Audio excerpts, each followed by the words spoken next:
नमस्कार, मैं जोगिंदर खुंडिया।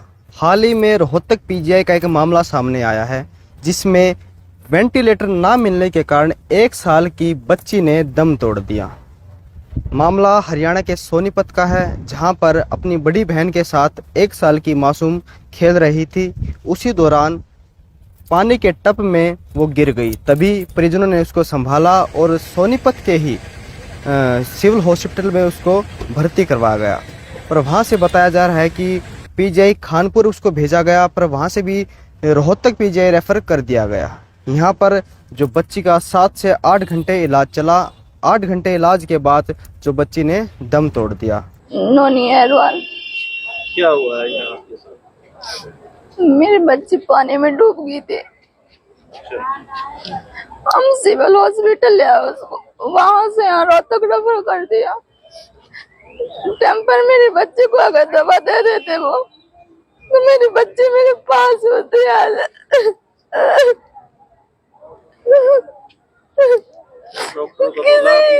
किसी ऐसे गरीब के साथ क्यों होता है ऐसा? हम गरीब है तो गरीब की सुननी नहीं चाहिए क्या? जो बड़े लोग हैं उनकी सुनाई होती है, जो गरीब होते हैं उनकी सुनाई नहीं होती है। क्योंकि हम गरीब, हमारे पास पैसा नहीं है तो हमारी नहीं सुनाई हो सकती। तुम्हें सरकार ने रखा है तो तुम गरीब की मदद करो। तुम्हारे लिए जनता सब बराबर होने चाहिए, लेकिन ऐसा नहीं है। जो बच्चा पीछे आया उसको पहले एडमिट किया जाता है, ताकि मेरा बच्चा पहले से उसको नहीं किया जाता। मेरे बच्चे को अगर दवा मिल जाती तो मेरा बच्चा मेरे पास होता है।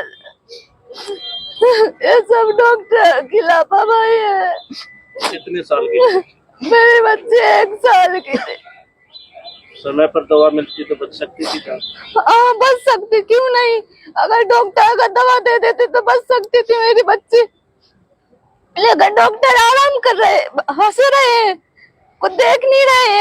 8 घंटे पहले से टेबल मंगवा लिया ले जाने के लिए, फिर नहीं लेकर गए मेरे बच्चे को। हमको पता है कि बच्चे को गीले लत्ते पहनाना कि नहीं पहनाना, क्या करना क्या नहीं, डॉक्टर को देखना चाहिए। डॉक्टर कुछ नहीं करते हैं। किसी ने नहीं संभाला? किसी ने नहीं समझा। मेरे बच्चे मेरे पास होते, आज अगर दवा मिल जाती तो आपने बोला भी था डॉक्टर को? बोला, कितना बोला, बहुत बोला। हाथ से उसको गैस वो देते रहे, फिर भी मेरे बच्चे को कोई नहीं सुनता था मेरे आवाज। क्योंकि हम गरीब है ना, तो कौन सुनेगा हमारे? बड़े लोग होते तो सुनते उनकी, हम गरीब है कहाँ से सुनेंगे हमारे? हम जैसे कितने माँ बाप के बच्चे चले जाते होंगे यहाँ। अब क्या चाहते हो? हम यही चाहते हैं हमको इंसाफ मिले, और भी हमारे जैसे जितने माँ बाप हैं उनके बच्चे उनके पास रहे, टाइम से उन्हें दवा मिले। और बच्चे थे वहाँ पे, उनको संभाला जा रहा था? बड़े लोगों थे वहाँ बच्चे, चले गए थे, वो आईसीयू में चले गए थे सारे। सब एक मेरा ही बच्चा रह गया था वहाँ।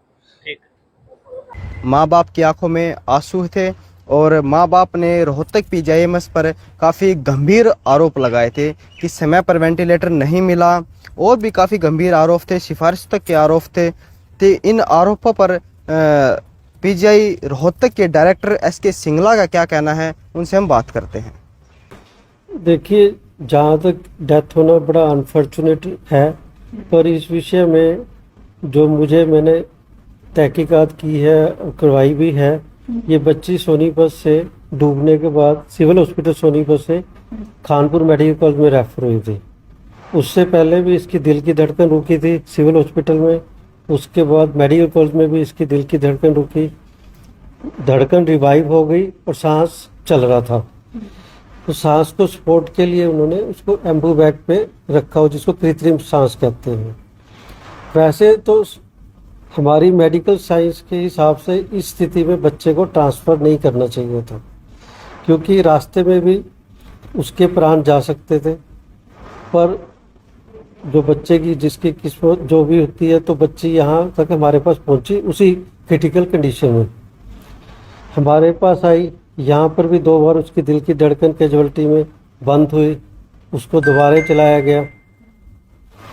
और फिर जो वेंटिलेटर की जो रिक्वायरमेंट रहती है, क्योंकि हमारे पास तो पहली सूचना थी नहीं कि बच्ची आ रही है, जैसे ही वेंटिलेटर की व्यवस्था हम कर रहे थे इतने में बच्ची ने दम तोड़ दिया। सर आरोप है कि 7-8 घंटे तक जो है वेंटिलेटर की व्यवस्था नहीं हुई थी। 7 घंटे इलाज करने के बाद ही वेंटिलेटर मिला था। और कहीं ना कहीं कहा जा रहा है कि किसी डॉक्टर ने बोला कि किसी बड़े डॉक्टर की सिफारिश लगाए तो मिल जाएगा वेंटिलेटर। कुछ ऐसा मामला सामने आया? नहीं, ऐसा है क्योंकि इतना बड़ा सिस्टम है, कोई भी कुछ बोल देता है। हमारे बड़ा अच्छा सिस्टम बना हुआ है, जैसे ही प्रायोरिटी में वेंटिलेटर खाली होता है तो इन वेटिंग जो होता है उसको मिल जाता है। और वेंटिलेटर क्या है, जो बच्ची को एम्बू से सांस दे रहे थे वो भी वेंटिलेटर है, सिर्फ यह है कि उसको हम मैनुअली सांस दे रहे थे और वो मशीन से दिया जाता है। तो वो वाली प्रक्रिया तो चली रही थी, उसमें कोई कमी नहीं थी और ना ही ट्रीटमेंट में कोई कमी थी। तो सर क्या कुछ कैपेसिटी है मेडिकल में, जो पीजीआई में से रोहतक में वेंटिलेटर ये कितने बच्चों के लिए है? टोटल कितने वेंटिलेटर है? टोटल वेंटिलेटर तो हमारे पास 170 के आसपास है सारे विभागों में मिलाकर। उसमें से जैसे मेडिसिन है, सर्जिकल स्पेशलिटी है, चेस्ट एंड टीबी है, कार्डियक केयर है, न्यूरो है। तो क्योंकि बहुत बड़ा हॉस्पिटल है, 2135 बेड है हमारे पास, तो सभी की रिक्वायरमेंट के हिसाब से हमने वेंटिलेटर दे रखे हैं। उसके अलावा हमारे पास 3 या 4 बड़ी आईसीयूज है जो जिसमें वेंटिलेटर चलते हैं। पर आजकल जिस हिसाब से बीमारियों का स्वरूप है, अगर हम 500 वेंटिलेटर भी कर लेते हैं वो भी कम रहेंगे। और एक वेंटिलेटर के साथ हमें बहुत ज़्यादा man force, man power, human resource और खर्चा दवाइयों का, सभी चीज़ों का चाहिए होता है, तो वो भी एक रिक्वायरमेंट रहती है।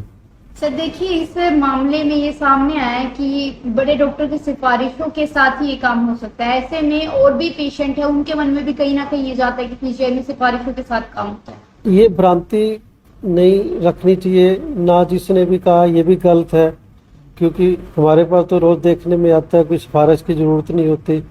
और अभी भी आप जाएंगे आईसीयू में, कई अननोन भी पेशेंट हैं जिन वेंटिलेटर पे मिल जाएंगे आपको। तो वो तो अवेलेबिलिटी पे डिपेंड करता है कि अगर अवेलेबल है तो उसको मिलता है।